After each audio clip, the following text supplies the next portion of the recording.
Fatalo fatu le nei foia so fau mai Samoa ai o le tautua lau Samoa Entertainment TV le malu fa fonga mai ni sila au se talia mo fela bala lo langi o le ema o mai e tatu fa salama ia lo maya o le tautua le nei fai pea alo Samoa Entertainment TV.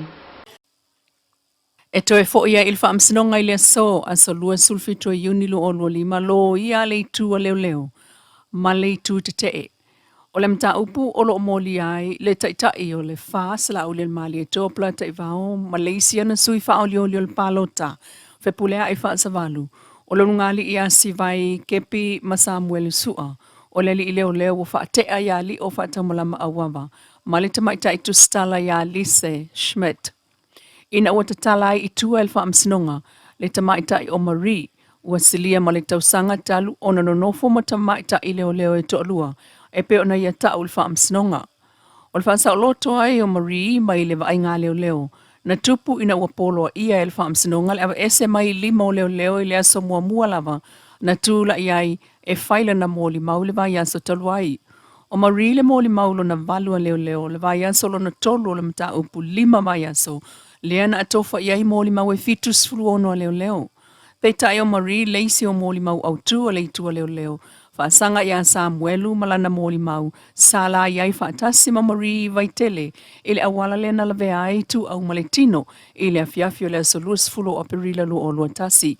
Pei tai o le sei ese mai ele whaamsinonga o Marie mai le vainga leo leo. Ile vai aso taluai. Ina ua ia tau ile whaamsinonga o lana whaamtalanga na tusi e leo leo. Sana ona avane lava e saini ai.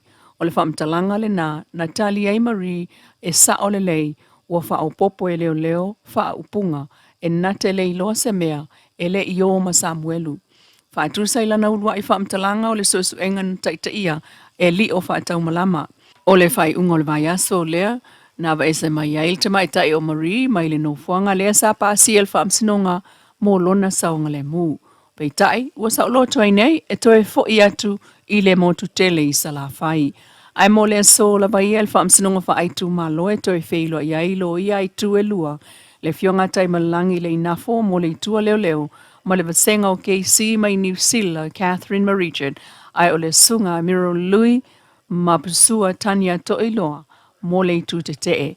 O le so e ilo ai pe toe fia ni mo li mau e wha awau. Ona vala au o le toa ono se fulu valu o lo ototoe, a leo leo i lumo la na fionga le tamaitai wha amasino, talasa a toa sa anga. E nisi o talawa mai ai ngā ruenga toe wha le leo le wala sima o kolosi e ilwai ta whei whangali i tai, ma toe wha o ngā i lama i lea fia na file a songa fua. O le awala tele lei whangali i sa ia i lama isi mga ala e ui e tuai i mua taa, mo le mlai wale lei whangali i uta, ma e ane i vai lele, po o le uia tu fo'i whangali i tai a o le io o i le awala si maa ma o soa ia ngā i lunga i le malai tā polo, whesa ngā i ma le malai wa lele. O le malai wa lele lea o lo la loa ona ia fo'i tala anga i le fiu anga o whangali i ina ua toe ta tala ia me lua o lua tolu le whai ngā malo le fas sa tā punia el pulenga le HRPP le whātau sanga i lumatu. Pei ta eina fausia i le awhia iwa se lau onoiva ai ta tala i le awhia iwa se lau fitus fulu ai tolu lima tau sanga mulmuliane tapuni, ai toe te tala ia iu Leilua o iwa. Ai se fulu foi tau sanga mulmuliane toe tapunia foi, ele whai ngā malo o taluai o na whape ua le saonga le mu. Ma toe o atu ele whai ngā malo le fas, toe whau, i le 2.1 miliona tā la lea e ta tala mai ei nei lava. Pei tai, o le awala sima lea na toe te tala i whangali tai nafi, ina ua whaale leia mo le saonga le mua tangata whewa ai, ai mai se o ta avale. Ua whaitau no fo inga no fo ia pea le no fo le tu malo ngā ngai fo monga tasi a fiu anga o sa fo tu mamanase ele whaipule vang wha upa whai le HRPP. E pe ona sa wail vaitai mo le fio ngā ina tino. So o mai ai mo le fio ngā tuiloa. Ma wha se ea tu iai lo na tau ainga le fio ngā whai malo ki ka Star Wars. Pei tai. O le palo ta tele ua tā pena nei, i lea solua iwa au kusalu o lua lima, lea ua wha la wiloa. Ai le wha se e tuanga lua le fionga whai malo kika, ai ua tau vā mai nei, tamali i longa o le fionga o sa fortu i len foa. Mo le HRPP lea ua si au ai le sunga timu, ai mo le fas le ua tauwā mai ai le tofala vea laulau falasa Solomona. Mātangia mai ai o tamali I longa o sa fotuia o le atauwā mo ngā ngai fo maunga tasi. O le nofo fale la taima sa matau le si tauwanga mata ina o le alo atu iai. Le sui o le vang fa upwhai le fasu ngā tele ai Christian Ausange. O le tu malo le iei a fiu ango fale le vi mata nofom ta utu nefu pata sa matau ti ufanga ma sa mai. O le atau wā mai ma le sui o le HRPP lupe matasila tolonga tā tile. Peita iwa mamolian foi le fionga amitua na I malolo tautofi Roma e fai masoi o mvaisi ngano numeratasi savai. I le vaenga wha upwhai le wha so le atau wā mai ai ma le sunga ni wawa eti malolo o le vaenga wha upwhai a le Samoa Uniting Party SUP. Ai le tu malo sa tu paitea le o moliana le fionga asia te tavu I tafu sa le vau. I le vaenga wha upwhai le wha e tau wā mai ma le sui o le HRPP le fionga lau tafi fio se lafi persau. Ina ua mautua nei fo I le sui o le tu malo wa au fonti le fionga fui maono tu I vai tolo fo ia I le vaenga wha upwhai le wha e tau wā mai ma le sui wha olioli o le SUP mau siaosi pue mai. Ai o le tu malo ano ama alua. Lea ua mai a momolia nei fo I le fionga to mata nora leota. E tau wā mai, I le vanga wha upu whai al wha tua I le atua Samoa uta si e tau wā mai ai.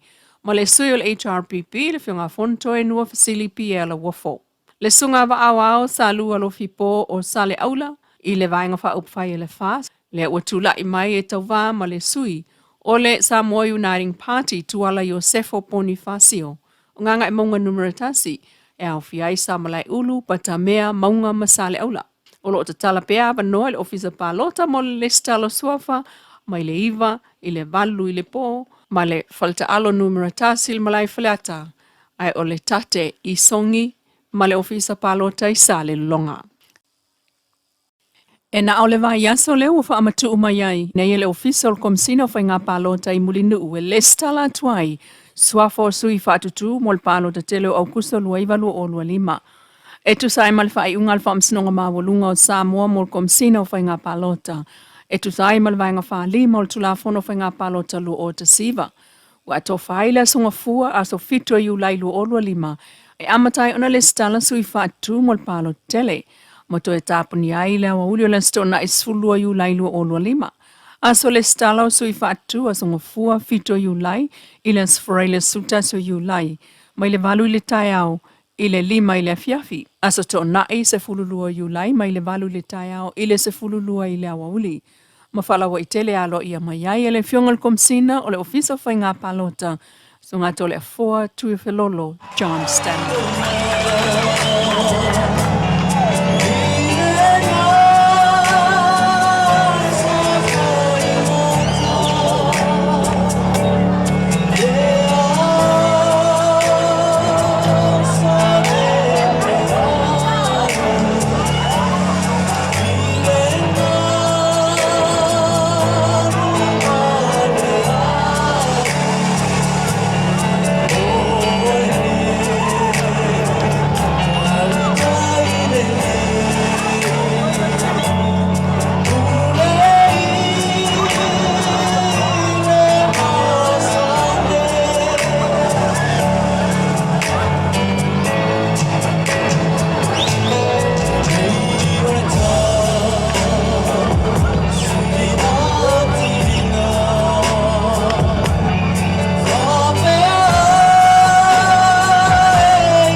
Tua mai Samoa nei fo yaso pa popunga le soa taiao mantua le Wendy's design mo so la e pe ao mai Samoa.